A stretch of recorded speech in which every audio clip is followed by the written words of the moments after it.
Hello friends, ಈ ಕ್ಲಾಸಲ್ಲಿ ನಾನು ಲಿಂಗಗಳು ಮತ್ತು ವಚನಗಳನ್ನು ಕಂಟಿನ್ಯೂ ಮಾಡ್ತೀನಿ. ಹಿಂದಿನ ಕ್ಲಾಸಲ್ಲಿ ನಾವು ಸರ್ವನಾಮಗಳಂದರೆ ಏನಂತ ನೋಡಿದ್ವಿ, ಮತ್ತು ಅದರಲ್ಲಿ ಪ್ರಕಾರಗಳು ಯಾವ್ಯಾವ ರೀತಿ ಇದ್ದಾವೆ, ಯಾವ ಪದಕ್ಕೆ ಯಾವ್ಯಾವ ರೀತಿಯ ಸರ್ವನಾಮಗಳನ್ನು ಯೂಸ್ ಮಾಡ್ತೀವಿ, ನಾನು ಎಲ್ಲೇ ಬರುತ್ತೆ, ನಿಮ್ಮ, ಮತ್ತು ಅದು, ಇದು, ಅವು, ಇವು, ಈ ರೀತಿ ಎಲ್ಲ ಯೂಸ್ ಮಾಡ್ಕೊತೀವಲ್ಲ, ಅವಕ್ಕೆಲ್ಲ ಸರ್ವನಾಮ ಅಂತ ಕರೀತಾರೆ.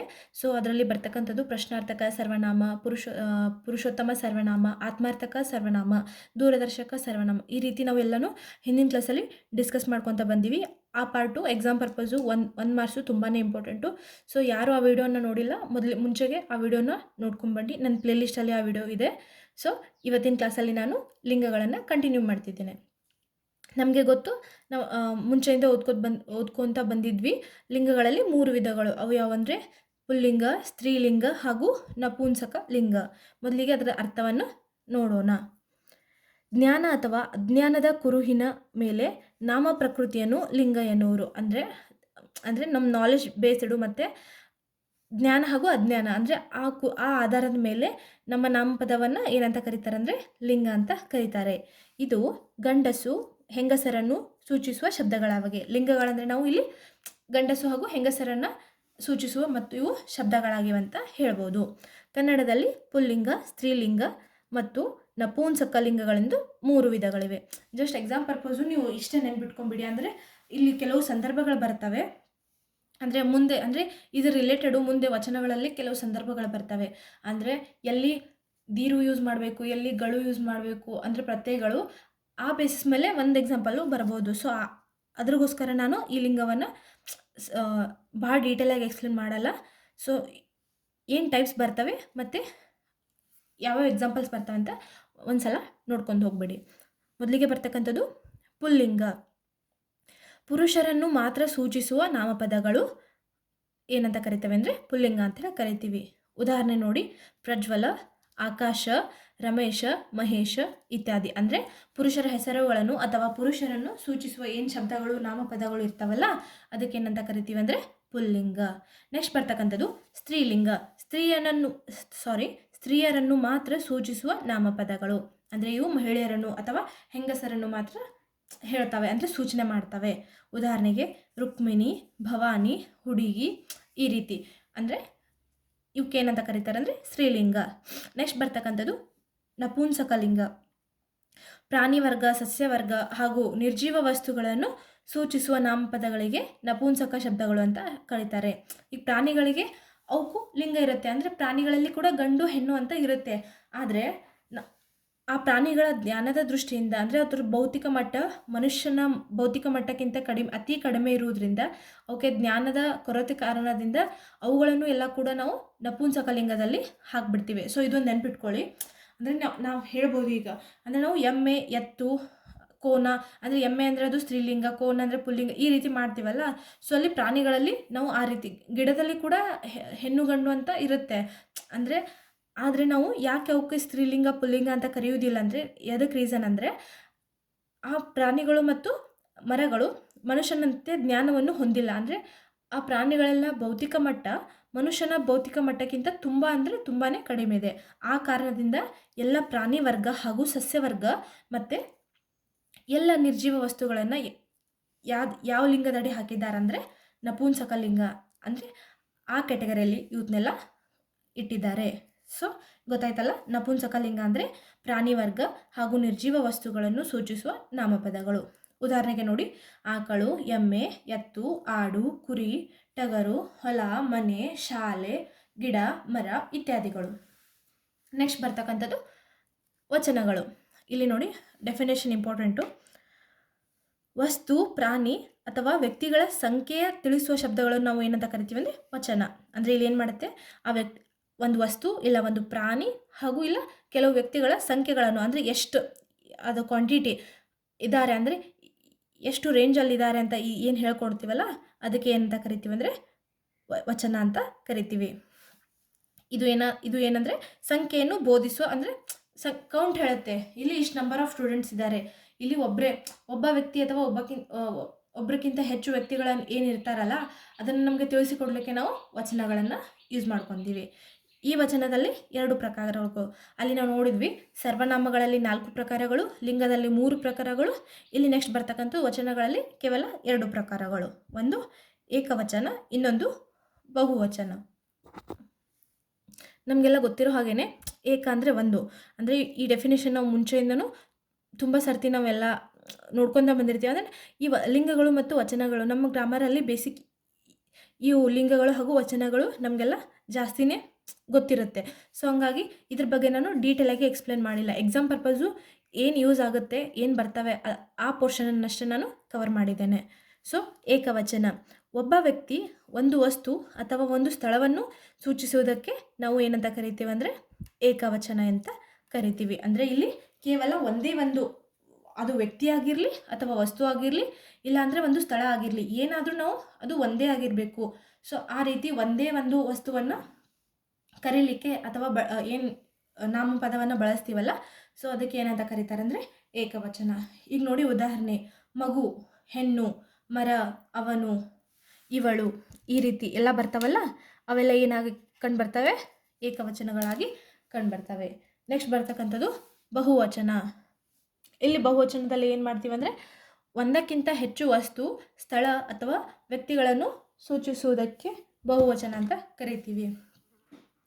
ಒಂದಕ್ಕಿಂತ ಹೆಚ್ಚು ವಸ್ತು ಆಗಿರ್ಬೋದು, ಇಲ್ಲ ಸ್ಥಳ ಆಗಿರ್ಬೋದು, ಅಥವಾ ವ್ಯಕ್ತಿಗಳನ್ನು ಸೂಚಿಸುವುದಕ್ಕೆ ಬಹುವಚನ ಅಂತ ಕರಿತೀವಿ. ಸೊ ಇಲ್ಲಿ ನೋಡಿ, ಮಕ್ಕಳು, ಮರಗಳು, ಶಾಲೆಗಳು, ಪ್ರಾಣಿಗಳು ಇತ್ಯಾದಿ. ಅಂದರೆ ನಾವು ಏನು ಒಂದಕ್ಕಿಂತ ಹೆಚ್ಚು ಸ್ಥಳ ಇಲ್ಲ ಪ್ರಾಣಿಗಳು ಇಲ್ಲ ಮನುಷ್ಯರನ್ನು ಏನು ಸೂಚನೆ ಮಾಡಲಿಕ್ಕೆ ಬಳಸ್ತೀವಲ್ಲ, ಅವೆಲ್ಲ ಏನಾಗಿ ಕಂಡುಬರ್ತಾವಂದರೆ ಬಹುವಚನ. ಇಲ್ಲಿ ಈ ಪೋರ್ಷನು ಒಂದು ಸ್ವಲ್ಪ ಇಂಪಾರ್ಟೆಂಟು. ಅಂದರೆ ಎಕ್ಸಾಮ್ ಪರ್ಪಸು ಈಗ ನಾವು ಒಂದು ಏಕವಚನ ಕೊಟ್ಟಿರ್ತಾರೆ, ಒಂದೊಂದು ಸಂದರ್ಭದಲ್ಲಿ ಅವುಗಳ ಬಹುವಚನ ನಮಗೆ ಕರೆಕ್ಟಾಗಿ ಗೊತ್ತಾಗಲ್ಲ. ಅಂದರೆ ಯಾವ ಸಂದರ್ಭದಲ್ಲಿ ಯಾವ್ಯಾವ ರೀತಿ ನಾವು ಬಹುವಚನಗಳನ್ನು ಯೂಸ್ ಮಾಡ್ಕೊತೀವಂತ ಇಲ್ಲಿ ನಾವು ನೋಡೋಣ. ಮೊದಲಿಗೆ ಪುಲ್ಲಿಂಗ, ಸ್ತ್ರೀಲಿಂಗ ಪ್ರಕೃತಿಗಳ ಮೇಲೆ ಬಹುಮಟ್ಟಿಗೆ ಅಂದರೆ ಆಲ್ಮೋಸ್ಟ್ 99% ಅಂತ ಹೇಳ್ಬೋದು. ಅರು ಯಾವ ಪ್ರತ್ಯಯನ ನಾವು ಯೂಸ್ ಮಾಡ್ಕೊತೀವಿ? ಅರು ಎಂಬ ಪ್ರತ್ಯಯನ ನಾವು ಯೂಸ್ ಮಾಡ್ಕೊತೀವಿ. ಎಲ್ಲಂದರೆ ವಚನಗಳನ್ನು ಹೇಳುವಾಗ ನಮ್ಮ ವಚನ ಏನಾದರೂ ಪುಲ್ಲಿಂಗ, ಸ್ತ್ರೀಲಿಂಗ ಈ ರೀತಿ ಲಿಂಗಗಳ ಆಧಾರದ ಮೇಲೆ ಇತ್ತಂದರೆ ನಾವು ಅರು ಎಂಬ ಪ್ರತ್ಯಯವನ್ನು ಸೇರಿಸಬೇಕು. ಇಲ್ಲಿ ನೋಡಿ, ಗಂಡಸರು, ಹೆಂಗಸರು, ಅರು ಅಂದರೆ ಗಂಡಸ ಒಂದೇ ಇತ್ತಂದರೆ ಅದಕ್ಕೆ ನಾವು ಗಂಡಸ ಅಂತ ಹೇಳಿ ಕರಿತೀವಿ. ಇಲ್ಲಿ ನೋಡಿ ಬಹುವಚನ, ಇದ್ರ ಬಹುವಚನ ಏನಾಗುತ್ತೆ? ಗಂಡಸರು ಇಲ್ಲ ಗಂಡು ಮಕ್ಕಳು. ಹೆಂಗಸರು ಒಂದೇ ಇದ್ದರೆ ಹೆಂಗಸು ಅಂತ ಕರಿತೀವಿ, ಏಕವಚನ. ಒಬ್ಬಳೆ ಮಹಿಳೆ ಇದ್ಲ ಅಂದರೆ ಇಲ್ಲಿ ನೋಡಿ, ಒಬ್ಬರೇ ಇದ್ರೆ ಅಂದರೆ ಅದಕ್ಕೆ ಮಹಿಳೆ ಅಂತ ಕರಿತೀವಿ, ಮಹಿಳೆ ಅಂತ ಕರಿತೀವಿ. ಅದೇ ಬಹುವಚನದಲ್ಲಿ ನಾವು ಏನಂತ ಕರಿತೀವಿ ಅಂದರೆ ಮಹಿಳೆಯರು. ಸೊ ಈ ರೀತಿ ಸ್ತ್ರೀಲಿಂಗ, ಪುಲ್ಲಿಂಗ ಈ ಅಂಥ ನಾಮಪದಗಳನ್ನು ನಾವು ಬಹುವಚನದಲ್ಲಿ ಹೇಳಬೇಕಂದ್ರೆ ಅರು ಎಂಬ ಪ್ರತ್ಯಯನ ಯೂಸ್ ಮಾಡ್ಕೊತೀವಿ. ಇಲ್ಲಿ ನೋಡಿ, ಅರು ಇಲ್ಲ, ಬಹುವಚನದಲ್ಲಿ ಅರು ಇದೆ, ಬಹುವಚನದಲ್ಲಿ ಅರು. ನೆಕ್ಸ್ಟ್ ಬರ್ತಕ್ಕಂಥದ್ದು ಅಂದಿರು. ಈಗ ನೋಡಿ ಯಾವ ರೀತಿ ಈ ರಿಲೇಷನ್ಶಿಪ್ಪಲ್ಲಿ ಒಂದೊಂದು ವರ್ಡನ್ನು ನಾವು ಬಹುವಚನ ಹೇಳುವಾಗ ಅಂದಿರು ಅಂತ ಯೂಸ್ ಮಾಡ್ತೀವಿ. ಈಗ ನೋಡಿ, ಸೊಸೆ ಏಕವಚನ ಸೊಸೆ, ಬಹುವಚನ ಅದೇನಾಗುತ್ತೆ ಅಂದರೆ ಸೊಸೆಯಂದಿರು, ಸೊಸೆಯಂದಿರು. ಮಾವ, ಮಾವಂದಿರು. ಅಕ್ಕ, ಅಕ್ಕಂದಿರು. ತಮ್ಮ ಏಕವಚನ, ನಮ್ಮ ತಮ್ಮಂದಿರು ಬಹುವಚನ. ಸೊ ಈ ರೀತಿ ಎಲ್ಲಿ ಈಗ ನೋಡಿ ರಿಲೇಷನ್ ಒಂದಕ್ಕಿಂತ ಜಾಸ್ತಿ ರಿಲೇಷನ್ ನಾವು ಕೌಂಟ್ ಮಾಡಬೇಕಂದ್ರೆ ಈ ರೀತಿ ಹೇಳ್ತೀವಿ. ಇದಷ್ಟು ನೆನ್ಪಿಟ್ಕೊಂಬಿಡಿ, ಸೊಸೆಯಂದಿರು, ಮಾವಂದಿರು, ಅಕ್ಕ, ಅಕ್ಕಂದಿರು, ತಮ್ಮಂದಿರು. ಅಂದರೆ ಯಾವ ಯೂಸ್ ಮಾಡ್ಕೊಂಡ್ವಿ? ಅರು, ಅಂದಿರು. ನೆಕ್ಸ್ಟ್ ಬರ್ತಕ್ಕಂಥದ್ದು ಗಳು. ಮರಗಳು, ಬೆಟ್ಟಗಳು, ಋಷಿಗಳು, ಗುರುಗಳು. ಅಂದರೆ ಇದು ನಪುಂಸಕಲಿಂಗದಲ್ಲಿ ಜಾಸ್ತಿ ಬರುತ್ತೆ. ಗಳು ಎಲ್ಲಿ ಬರುತ್ತಂದರೆ ಬಹುಮಟ್ಟಿಗೆ ಗಳು ಬರುವುದು ಎಲ್ಲಿ ಅಂದರೆ ನಪುಂಸಕ ಲಿಂಗ. ಜಾಸ್ತಿ ನಾವು ಗಳು ಪ್ರತ್ಯಯವನ್ನು ಎಲ್ಲಿ ಯೂಸ್ ಮಾಡ್ಕೊತೀವಿ ಅಂದರೆ ನಪುಂಸಕ ಲಿಂಗ. ಈಗ ನೋಡಿ, ಮರ ಅನ್ನೋದು ಏಕವಚನ, ಮರಗಳು ಬಹುವಚನ. ಬೆಟ್ಟ ಅನ್ನೋದು ಏಕವಚನ, ಬೆಟ್ಟಗಳು ಬಹುವಚನ. ಈ ರೀತಿ ಋಷಿ ಅನ್ನೋದು ಏಕವಚನ, ಋಷಿಗಳು ಬಹುವಚನ. ಸೊ ಹಾಗಾಗಿ ನಪುಂಸಕ ಲಿಂಗಕ್ಕೆ ಬಹುವಚನ ಆಗಿ ಬರುವುದು ಯಾವುದಂದರೆ ಪ್ರತ್ಯಯಗಳು. ನೆಕ್ಸ್ಟ್ ಬರ್ತಕ್ಕಂಥದ್ದು ಅರು ಪ್ರತ್ಯಯ ಮತ್ತು ನಪುಂಸಕದ ಮೇಲೆ. ಅಂದರೆ ನೋಡಿ, ರಾಜರುಗಳು. ನಮ್ಮ ಏಕವಚನದಲ್ಲಿ ಏನಾದರೂ ಅರು ಇದ್ದರೆ ಮತ್ತು ನಪುಂಸಕ ಲಿಂಗ ಇದ್ದರೆ ಅಲ್ಲಿ ಯೂಸ್ ಮಾಡ್ಕೊತೀವಿ, ಅಲ್ಲಿ ಕೂಡ ನಾನು ಆಗಲೇ ಹೇಳಿದಾಗೆ ನಪುಂಸಕಲಿಂಗ ಹಾಗೂ ಅರು ಏನಾದರೂ ನಮ್ಮ ಏಕವಚನದಲ್ಲಿ ಇದ್ದರೆ ಅದ್ರ ಬಹುವಚನದಲ್ಲಿ ನಾವು ಯಾವ ಪ್ರತ್ಯಯನ ಯೂಸ್ ಮಾಡ್ಕೊತೀವಿ, ಗಳು ಎಂಬ ಪ್ರತ್ಯಯನ ನಾವು ಯೂಸ್ ಮಾಡ್ಕೊತೀವಿ. ಇದಿಷ್ಟು ನೀವು ನೆನ್ಪಿಟ್ಕೋಬೇಕು. ಈಗ ದೇವರು ಅಂದರೆ ಒಬ್ಬರೇ ದೇವರು ಇರ್ತಾರೆ. ಸೊ ಅದ್ರ ಬಹುವಚನ ನಾವು ಏನಂತ ಕರಿತೀವಿ ಅಂದರೆ ದೇವರುಗಳು ಅಂತ ನಾವು ಯೂಸ್ ಮಾಡ್ಕೊತೀವಿ. ಇಲ್ಲಿ ರಾಜರು ಅಂದರೆ ಇದು ರೆಸ್ಪೆಕ್ಟ್ ಕೊಡ್ತಾರೆ. ಅಂದರೆ ಈಗ ಒಂದು ಊರಿನ ರಾಜರು ಅಂದರೆ ರಾಜರು ಅಂತ ಕರೀತಾರೆ. ಆದರೆ ಅದರ ಬಹುವಚನಗಳು ಏನಾಗುತ್ತೆ ಅಂದರೆ ರಾಜರುಗಳು ಆಗಿ ಕಂಡುಬರುತ್ತೆ. ಸೊ ಇದು ನೆನ್ಪಿಟ್ಕೊಳ್ಳಿ. ಏನಾದರೂ ನಮ್ಮ ಏಕವಚನದಲ್ಲಿ ಏನಾದರೂ ಕೊನೆಯದಾಗಿ ಅರು ಹಾಗೂ ನಪುಂಸಕಲಿಂಗ ಏನಾದರೂ ಏಕವಚನ ಇದ್ದರೆ ಆವಾಗ ನಾವು ಗಳು ಎಂಬ ಪ್ರತ್ಯಯವನ್ನು ನಮ್ಮ ಬಹುವಚನದಲ್ಲಿ ಸೇರಿಸ್ಕೊತೀವಿ. ಉದಾಹರಣೆಗೆ ರಾಜರುಗಳು, ದೇವರುಗಳು. ನೆಕ್ಸ್ಟ್ ಬರ್ತಕ್ಕಂಥದ್ದು ಗೌರವದ ದೃಷ್ಟಿಯಿಂದ ನಾವು ಗಳು ಪ್ರತ್ಯಯವನ್ನು ಯೂಸ್ ಮಾಡ್ಕೊತೀವಿ. ಅಂದರೆ ನೋಡಿ, ಯಾರಿಗಾದರೂ ರೆಸ್ಪೆಕ್ಟ್ ಕೊಡಬೇಕಿದ್ರೆ ಅಲ್ಲಿ ಕೂಡ ಏನು ಯೂಸ್ ಮಾಡ್ಕೊತೀವಿ ಅಂದರೆ ಯಾವ ಪ್ರತ್ಯಯನ, ಗಳು ಎಂಬ ಪ್ರತ್ಯಯವನ್ನು ಯೂಸ್ ಮಾಡ್ಕೊತೀವಿ.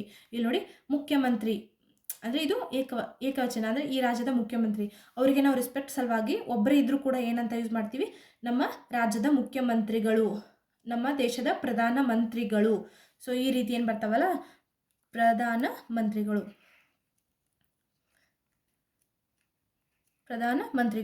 ಸೊ ಗೌರವದ ಅಂದರೆ ಅವ್ರಿಗೆ ಕೊಡುವಂಥ ಆ ಅಧಿಕಾರ ಹಾಗೂ ಅವ್ರಿಗೆ ಏನು ಕೊಡ್ತೀವಲ್ಲ, ಅವ್ರಿಗೆ ಏನು ಕೊಡ್ತಕ್ಕಂಥ ಗೌರವದ ಮೇಲೆ ನಾವು ಬಹುವಚನಗಳನ್ನು ಯಾವ ರೀತಿ ಅಂದರೆ ಏಕವಚನ ಇದ್ದರೂ ಕೂಡ ಯಾವ ಪ್ರತ್ಯಯವನ್ನು ಯೂಸ್ ಮಾಡ್ಕೊತೀವಿ ಅಂದರೆ ಗಳು, ಪ್ರಧಾನಮಂತ್ರಿಗಳು, ಮುಖ್ಯಮಂತ್ರಿಗಳು ಹಾಗೂ ಸ್ವಾಮಿಗಳು. ನೆಕ್ಸ್ಟ್ ಬರ್ತಕ್ಕಂಥದ್ದು ಈಗ ನೋಡಿ, ಇದು ಒಂದು ಕಾಮನ್ನು, ಮಗು, ಮಗಳು, ಮಗ. ಅಂದರೆ ಇದು ಒಂದು ಹುಟ್ಟಿದ ಮಗು ಇರುತ್ತಲ್ಲ, ಅದು ಹೆಣ್ಣು ಇರಲಿ ಗಂಡು ಇರಲಿ ಅಥವಾ ನಾವು ನಪುಂಸಕಲಿಂಗದಲ್ಲಿ ಜಸ್ಟ್ ಅದನ್ನು ಮಗು ಅಂತಲೂ ಕನ್ಸಿಡರ್ ಮಾಡಲಿ.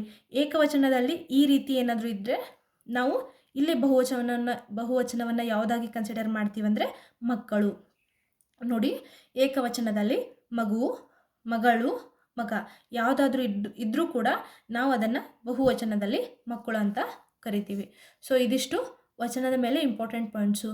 ಸೊ ಈ ಕ್ಲಾಸಲ್ಲಿ ಲಿಂಗಗಳನ್ನು ಮತ್ತು ವಚನಗಳನ್ನು ಮತ್ತು ಬಹುವಚನದಲ್ಲಿ ಯಾವ್ಯಾವ ಸಂದರ್ಭದಲ್ಲಿ ಅಂದರೆ ಪುಲ್ಲಿಂಗ, ಸ್ತ್ರೀಲಿಂಗ ಇದ್ದಾಗ ಹಾಗೂ ನಪುಂಸಕಲಿಂಗ ಇದ್ದಾಗ ಹಾಗೂ ನಾವು ನಮ್ಮ ರಿಲೇಷನ್ಶಿಪ್ ಅಂದರೆ ಸಂಬಂಧಗಳನ್ನು ಬಹುವಚನದಲ್ಲಿ ತಿಳಿಸುವಾಗ ಗೌರವದ ದೃಷ್ಟಿಯಿಂದ ನಾವು ನಮ್ಮ ಪ್ರತ್ಯಯಗಳನ್ನು ಯಾವ ರೀತಿ ಸೇರಿಸ್ತೀವಿ ಅಂತ ಈ ಕ್ಲಾಸಲ್ಲಿ ನಾವು ನೋಡ್ಕೊಂಡ್ವಿ. ಸೊ ನನ್ನ ವಿಡಿಯೋ ನಿಮಗೆ ಇಷ್ಟ ಆದಲ್ಲಿ ಪ್ಲೀಸ್ ನನ್ನ ವಿಡಿಯೋನ ಲೈಕ್ ಮಾಡಿ ಮತ್ತು ನನ್ನ ಚಾನಲ್ನ ಸಬ್ಸ್ಕ್ರೈಬ್ ಮಾಡಿ. Thank you.